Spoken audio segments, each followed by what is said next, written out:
तो क्या अब समय आ चुका है कि हमें रशिया से S-500 खरीद लेना चाहिए। इस प्रेजेंट टाइम में जो ऑपरेशन सिंदूर हुआ और पाकिस्तान ने रिटेलिएट किया, अटैक किया, गोल्डन टेम्पल पे अटैक करने का ट्राई किया, उसके जवाब में हमारे जो S-400 डिफेंस सिस्टम था उसने काफी अच्छे से काम किया, जिसके बाद कहीं ना कहीं S-400 की कैपेबिलिटी लोगों के सामने प्रस्तुत हुई। हम बात करें आम जनता की, पर हम बात करें मीडिया में, इसके बारे में काफी ज्यादा बातें करी जा रही है। ऐसे में लोगों का कहना है कि क्यों ना हम S-400 के अपडेटेड वर्जन S-500 को भी परचेस कर लें। नो डाउट हमारे जो इंडियन डिफेंस सिस्टम है उन्होंने काफी अच्छे से परफॉर्म किया, लेकिन जो S-400 की कैपेबिलिटी थी वो अनमैच्ड है। S-400 का एयरफोर्स को काफी बढ़िया बेनिफिट मिला, जिसके कारण S-400 होने के कारण पाकिस्तानी फाइटर जेट बॉर्डर के नजदीक भी नहीं आ पा रहे थे। नो डाउट S-400 के कारण हमें 600 किलोमीटर की सर्विलेंस रेंज मिल जाती है, जिसके कारण पाकिस्तान के फाइटर जेट उनके एयर स्पेस में भी डर रहे थे। नो डाउट इससे हमें लार्ज एरिया डिफेंस में मिलता है, यानी कि एनिमी अगर इनके ऊपर अटैक भी करता है तो उसे पिन पॉइंट करने के लिए काफी मशक्कत का सामना करना पड़ेगा। नो डाउट पाकिस्तान ने भी S-400 को नष्ट करने का बहुत ज्यादा ट्राई किया, पर वो इसमें नाकामयाब रहे। हालांकि S-400 की डिफेंस सिस्टम में काफी छोटे डिफेंस सिस्टम भी लगाए गए हैं। इसके बाद ही पाकिस्तान की तरफ से बहुत ज्यादा क्लेम किया जा रहा है कि कैसे उन्होंने S-400 की काफी सारी बैटरीज को नुकसान पहुंचाया है, लेकिन ये सारे बेसलेस हैं। नो डाउट उन्होंने कोई सबूत प्रूफ किया है, ना ही उनके पास कोई सैटेलाइट इस तरीके की इमेजेस हैं। हालांकि वो इसमें सबूत के तौर पर जो हमारे देश की कुछ गद्दार मीडिया है जो कि भारत को ही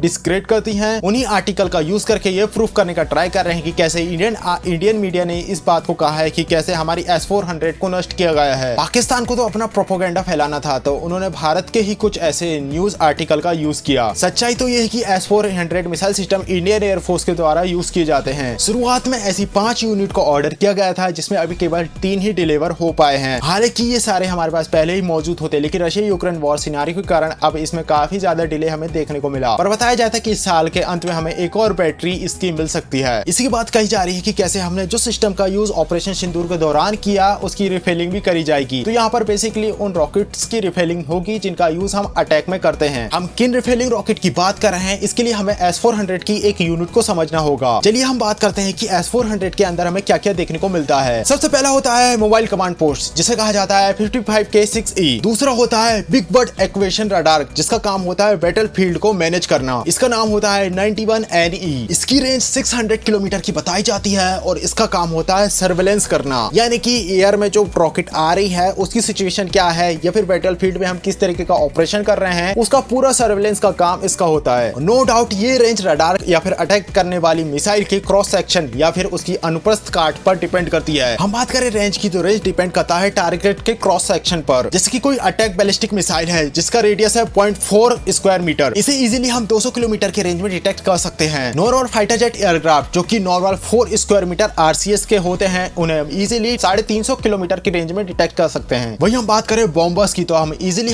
इन्हें 4 से 500 किलोमीटर के आसपास डिटेक्ट कर सकते हैं। अब हम बात करते हैं फायर कंट्रोल रडार की, जो कि मिसाइल को गाइडेंस प्रोवाइड करता है कि वहां पे टारगेट है, जाओ उसे जाकर नष्ट करो। इसे कहा जाता है 92N6E। इसकी रेंज भी 400 किलोमीटर है, जो कि 400 किलोमीटर तक अपनी मिसाइल को गाइडेंस प्रोवाइड कर सकता है। इसकी कैपेबिलिटी है कि एक बार में ये 12 मिसाइल को गाइड कर सकता है। इस सिस्टम में हमें 40N6 मिसाइल देखने को मिलती है, और तो और ये 6 टारगेट पर 12 मिसाइल को इजीली मैनेज कर सकता है। अब हम बात करते हैं लॉन्चर की, जिससे मिसाइल को लॉन्च किया जाता है। तो S-400 की एक यूनिट में हमें 12 लॉन्चर देखने को मिलते हैं। हर लॉन्चर में हमें 4 मिसाइल देखने को मिलती है, यानी कि एक बैटरी में हमें 48 मिसाइल मिल जाती हैं, यानी कि हम 48 टारगेट को एक साथ हिट कर सकते हैं। और ये वही मिसाइल है जिससे बार बार रिफिलिंग की जाती है। इसके बाद हमें एक और एडिशनल सिस्टम देखने को मिलता है, जो कि रडार सिस्टम है, जिसका नाम है 96L6E। ये एक all altitude intercepting radar system है, जिसे कि इंडियन एयरफोर्स ने एक्वायर किया है। बेसिकली ये 3D early warning radar system है, जो कि C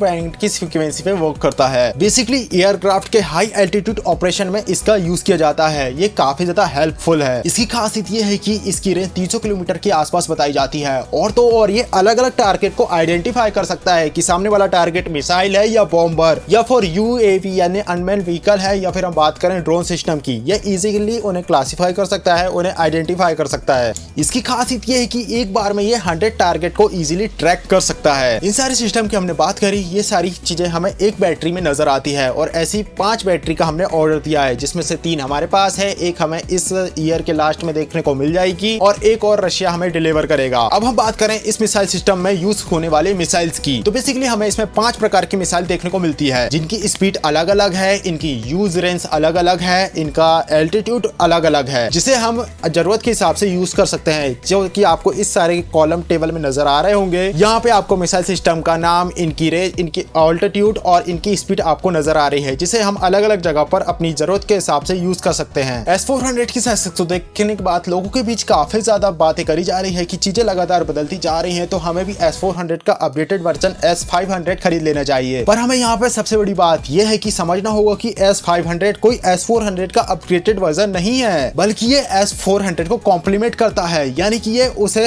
हेल्प प्रदान करता है। आपको समझना होगा कि यहाँ पे कोई रिप्लेसमेंट हमें S-500 के तौर पर नजर नहीं आ रहा है या फिर हमें नहीं मिल रहा, बल्कि ये S-400 को और भी ज्यादा पावरफुल बनाता है, कॉम्प्लीमेंट देता है। S-400 जिसका यूज हम बैलिस्टिक मिसाइल, ड्रोन्स और क्रूज मिसाइल, एयरक्राफ्ट के खिलाफ कर सकते हैं, लेकिन S-500 जिसका बेसिकली खासियत ये है कि इसका यूज हम एंटी बैलिस्टिक मिसाइल के तौर पे कर सकते हैं। खासकर इसका मेन फोकस होता है मिसाइल को टेक डाउन करना। नो डाउट एयर डिफेंस के लिए इसकी रेंज 500 किलोमीटर है और बैलिस्टिक मिसाइल के लिए इसकी रेंज है 600 किलोमीटर। बेसिकली इसका मेन फोकस है बैलिस्टिक मिसाइल, जो कि एयर स्पेस पे आउटर स्पेस में जाकर वापस से हमारे एयर स्पेस में आती है। खासकर न्यूक्लियर अटैक जिस तरीके से बैलिस्टिक मिसाइल का यूज करके करे जाते हैं, उसे इंटरसेप्ट करने के लिए, उसे नष्ट करने के लिए इसे बनाया गया है। हालांकि इसको लेकर यह भी बात करी जाती है कि इसके जरिए इजीली हम हाइपरसोनिक मिसाइल को टेक डाउन कर सकते हैं, लेकिन अभी ऐसा कोई सबूत, ऐसा कोई प्रूवन सिनेरियो हमारे सामने नहीं आया है। सो गाइस, ये थी एक छोटी सी वीडियो जहां पे हमने बात करी S-400 की। आई होप आपको काफी सारी इन्फॉर्मेशन देखने को मिली होगी या फिर आपको काफी सारी चीजें पता चली होगी S-400 के बारे में। वीडियो अच्छा लगा प्लीज वीडियो को लाइक कर, चैनल को सब्सक्राइब करेगा, क्योंकि काफी ज्यादा मेहनत लगती है इस तरीके की वीडियो बनाने के लिए, काफी ज्यादा कंटेंट इकट्ठा करना पड़ता है। आई होप आप मेरे मेहनत को अप्रिशिएट करेंगे, वीडियो को लाइक कर, चैनल को सब्सक्राइब करेंगे। वीडियो पसंद आई हो वीडियो को शेयर करना बिल्कुल ना भूलें। मैं इसी तरह का कंटेंट लगातार इस चैनल पे लाता रहूंगा। मिलते हैं नेक्स्ट वीडियो में, तब तक के लिए बाय।